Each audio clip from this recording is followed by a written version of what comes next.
Chapter 58 పరిపూర్ణత అందరి విధి. ఆత్మసాక్షాత్కారానికి ఉన్న మార్గాల గురించి అడిగినప్పుడు నేను ఉన్నాను అనే భావనపై మనస్సునుంచడం యొక్క ప్రాముఖ్యతని మీరు నొక్కి వక్కాణిస్తున్నారు. ఇక్కడ ఏది కారణకారకం? ఒక ప్రత్యేక ఆలోచన ఆత్మసాక్షాత్కారానికి ఎందుకు దారితీయాలి? పరిశీలించడం అన్న సంగతే ఇటు పరిశీలించేవాడిని ఇంకా అటు పరిశీలించబడేదాన్ని మార్చేస్తుంది. ఒకరి సత్స్వరూపాన్ని చూడడానికి అడ్డుగా నిలిచేవి మనస్సు యొక్క బలహీనత ఇంకా మూర్ఖత్వం. అది సూక్ష్మమైన వాటిని దాటవేసి స్థూలమైన వాటిపై మాత్రమే దృష్టి పెడుతుంది.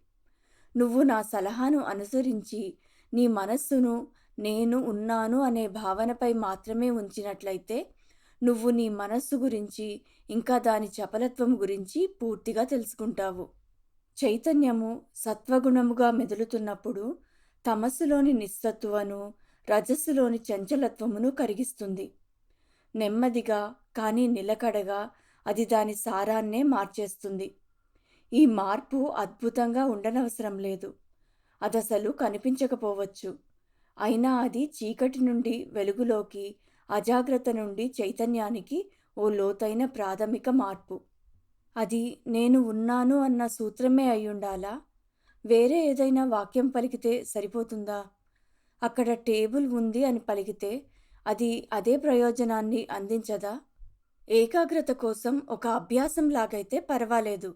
కానీ అది నిన్ను టేబుల్ అనే ఆలోచనను దాటి ఎక్కడికి తీసుకువెళ్ళదు.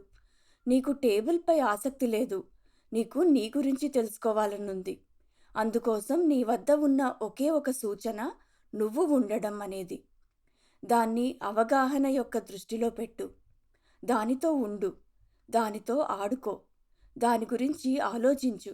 లోతుగా పరిశోధించు. అజ్ఞానపు కవచం తెరుచుకునే వరకు, ఇంకా నువ్వు వాస్తవం యొక్క పరిధిలోకి ఆవిర్భవించే వరకు.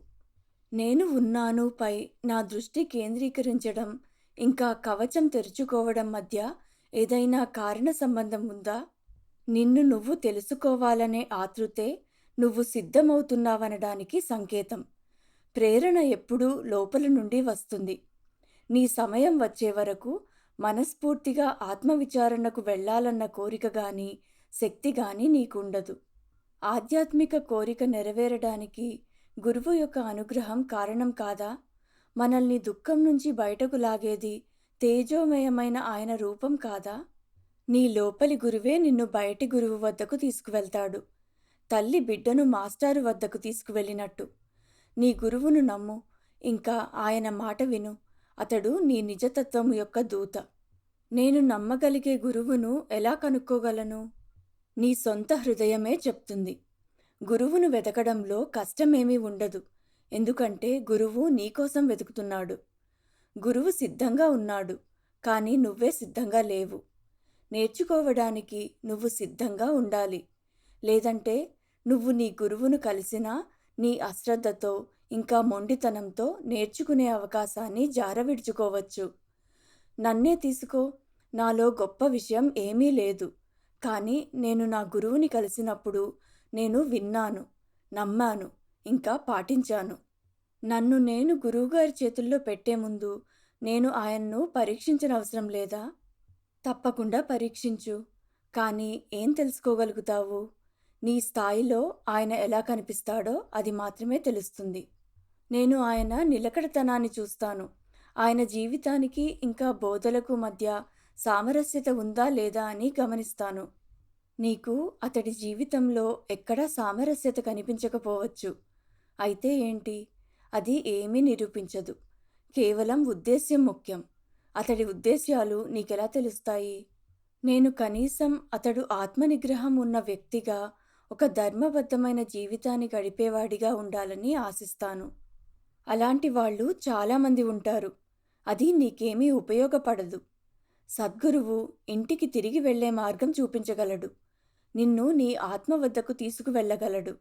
దీనికి వ్యక్తిగా కనపడే అతడి స్వభావంతో ఏం సంబంధం ఉంది? అతడు స్పష్టంగా చెప్పట్లేదా తాను వ్యక్తిని కాదు అని?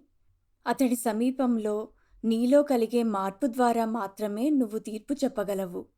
నువ్వు చాలా ప్రశాంతంగా, ఇంకా సంతోషంగా ఉన్నట్టయితే, నువ్వు మామూలుగా కంటే ఎక్కువ స్పష్టతతో, ఇంకా లోతుగా నిన్ను నువ్వు అర్థం చేసుకున్నట్టయితే, దాని అర్థం నువ్వు సరైన వ్యక్తిని కలిసావనే. సమయం తీసుకో. కానీ ఒక్కసారి సరైన వ్యక్తిని కలిసావని అనిపిస్తే పూర్తిగా నమ్ము. ఇంకా ప్రతి సూచనను పూర్తిగా అనుసరించు. నువ్వు అతడిని నీ గురువుగా స్వీకరించకపోయినా, కేవలం అతడి దగ్గర ఉన్నా చాలు. సత్సంగం ఒక్కటే కూడా నిన్ను నీ లక్ష్యానికి తీసుకువెళ్ళగలదు. కాకపోతే అది కల్తీ లేకుండా, కదిలించబడకుండా ఉండాలి. సగం మనసుతో పనిచేయడం ఒక తీవ్రమైన లోపం. ఇంకా అది స్వయంగా సృష్టించుకునే దుఃఖానికి కారణం. తప్పు గురువుది కాదు, మొద్దుబారిన ఇంకా అంగీకరించని శిష్యులది. మరి అలాంటి అనర్హులైన శిష్యులను గురువు వెలివేయడా? అలా చేస్తే అతడు అసలు గురువే కాడు. అతడు తన సమయాన్ని వెచ్చిస్తాడు. ఇంకా శిష్యుడు పవిత్రీకరించబడి గ్రహించగల మనస్సుతో తన వద్దకు తిరిగి వచ్చే వరకు వేచి ఉంటాడు. ఆయన ఉద్దేశమేంటి? గురువు అంత కష్టాన్ని తీసుకోవలసిన అవసరమేంటి? దుఃఖాన్ని అంతమొందించడమే గురువు ఉద్దేశం. అతడు మనుషులు వారి కలల్లో బాధపడుతుండడం చూస్తాడు. ఇంకా వారిని మేల్కొల్పాలని కోరుతాడు. గురువు యొక్క ఓర్పుకు అవధులు లేవు. అందుకే అతడు ఎప్పుడూ ఓడిపోడు. నా మొదటి గురువే నా చివరి గురువు అవ్వాలా? లేక ఒక గురువు నుండి మరో గురువుకు పయనమవ్వాలా? సమస్త విశ్వం నీ గురువే. నువ్వు అప్రమత్తంగా ఇంకా తెలివిగా ఉంటే నువ్వు అన్నిటి నుంచి నేర్చుకుంటావు. నీ మనసు స్పష్టంగా ఇంకా నీ హృదయం శుద్ధంగా ఉంటే నువ్వు ప్రతి ఒక్కరి నుండి, ప్రతి సంఘటన నుండి నేర్చుకుంటావు. నీ సోమరితనం ఇంకా చంచలత్వం వల్లే నీ లోపలి గురువు బయటి గురువుగా అవతరించవలసి వచ్చింది. ఇంకా నిన్ను నమ్మేలా, మాట వినేలా చేస్తుంది. గురువు తప్పనిసరిగా అవసరమా? నువ్వు అడగడం ఎలా ఉందంటే, తల్లి అవసరమా అని అడిగినట్టుంది. అవగాహనలో ఒక పరిమాణం నుంచి మరో పరిమాణంకి వెళ్ళాలంటే నీకు సహాయం కావాలి. ఆ సహాయం మనిషి రూపంలోనే ఉండాల్సిన పని లేదు. అది సూక్ష్మ ఉనికి కావచ్చు, లేదా ఒక అంతర్దృష్టి యొక్క వెలుగు కావచ్చు. కానీ సహాయం మాత్రం రావాలి. లోపల ఉన్నవాడు కొడుకు తండ్రి వద్దకు తిరిగి రావాలని ఎదురుచూస్తున్నాడు. సరైన సమయం చూసి ఆప్యాయంగా అతడు అన్నీ అమరుస్తాడు. ఒక దూత లేదా మార్గదర్శి కావలసిన చోట అవసరమైన వాటిని చేయడానికి గురువును పంపుతాడు. నాకు ఒక విషయం అర్థం కావడం లేదు. లోపల ఉన్న ఆత్మ తెలివైనదని, అందమైనదని, అన్ని విధాలా పరిపూర్ణమైనదని అన్నారు. వ్యక్తి అనేది కేవలం ఒక ప్రతిబింబమని, దానికి ఉనికి లేదని చెప్పారు. కానీ ఇంకో పక్క వ్యక్తి తనను తాను తెలుసుకోవాలని ఎంతో సహాయపడుతున్నారు. వ్యక్తి మీద ఎందుకంత అక్కర? నీడను పట్టించుకోవడం ఎందుకు? ద్వంద్వము లేని చోట ద్వంద్వాన్ని తీసుకొచ్చావు. అక్కడ శరీరం ఉంది, ఆత్మ ఉంది. వాటి మధ్య మనస్సు ఉంది. మనస్సులో ఆత్మ నేనుగా ప్రతిబింబిస్తుంది. మనస్సు యొక్క అసంపూర్ణత వల్ల, అపక్వత ఇంకా చంచలత్వం వల్ల, వివేచన ఇంకా అంతర్దృష్టి లేకపోవడం వల్ల దానిని అది ఆత్మగా కాకుండా శరీరంగా తీసుకుంటుంది. కావలసినదల్లా మనస్సును శుద్ధపరుచుకోవడమే. తద్వారా అది తన ఆత్మతో గుర్తింపు పొందగలదు. మనస్సు ఆత్మలో విలీనమైనప్పుడు శరీరము ఏ సమస్య తీసుకురాదు. అదేంటో అలానే ఉండిపోతుంది. ప్రజ్ఞానం ఇంకా చర్యల యొక్క సాధనంగా, లోపలి సృజనాత్మక జ్వాల యొక్క వ్యక్తీకరణగా. శరీరం యొక్క పరమార్థం విశ్వ శరీరాన్ని తెలుసుకోవడమే. సృష్టిలో నిన్ను నువ్వు ఊహించుకున్న దానికంటే ఎంతో ఎక్కువని నిరంతరం గ్రహిస్తావు. ఆత్మ యొక్క ఆవిష్కరణకు అంతం లేదా? మొదలు లేనట్టే అంతమూ లేదు. కానీ నా గురువు దయ వల్ల నేను తెలుసుకున్నదేంటంటే, చూపబడేదేది నేను కాదు. నేను ఇది కాదు, నేను అది కాదు. ఇది మాత్రం ఖచ్చితం. అయితే ఎప్పటికీ అంతం కాని ఆవిష్కరణలో తనను తాను దాటి కొత్త పరిమాణాల్లోకి ఎలా వెళ్ళగలడు? ఇదంతా సృష్టి యొక్క పరిధికి చెందినది.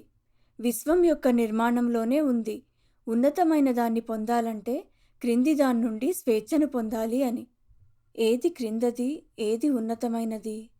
చైతన్యం పరంగా చూడు.